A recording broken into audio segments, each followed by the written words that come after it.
Hello বন্ধুরা, good morning. তোমরা কেমন আছো? আশা করছি খুব ভালো আছো, আর আমিও খুব ভালো আছি। আরেকটা নতুন ব্লগে সবাইকে স্বাগত। আজ বৃহস্পতিবার, সেই জন্য আমার সকালে কাজবাজ সেরে স্নান পুজো করে নিলাম দেখো। আর ঠাকুরকে সেবাই দিয়েছি, খই আর বাতাসা দিয়েছি দেখো। আর এদিকে বর কাজে বেরোবে, রেডি হয়ে গেছে। আর ছেলে দিকে আমার সাইকেলটাকে পরিষ্কার করে দিচ্ছে। আমার সাইকেলটা আমি একদমই পরিষ্কার করি না, ওই পরিষ্কার করে দেয়। আর কাগজগুলোকে নিয়ে সাইকেলের মধ্যে লাগাচ্ছে জানো।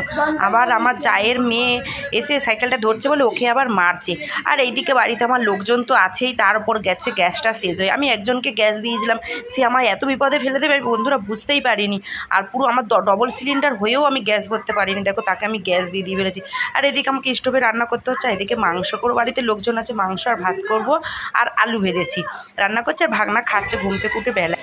আর এত গরম বলে দেখো আমাদের বাচ্চাগুলো কলতলায় সুইমিং পুল করেছে, বলছে কলতলায় সুইমিং পুলে স্নান করবো। আর এইদিকে দুপুরবেলা খাওয়া দাওয়া সেরে চলে এসেছে একটা বান্ধবীর বাড়িতে। ওর একটু শরীরটা খারাপ, সেই জন্য দেখতে গেছিলাম। আর ওর ঘর বাড়ি হচ্ছে, মানে ছাদের এই সাইডটা একটু ঘর হচ্ছে, ওই জন্য একটু ভাঙা চড়া মতো। আর এইদিকে ও দেখছি খেয়ে দিয়ে উঠে বাসন কুসন মাজছে দেখো।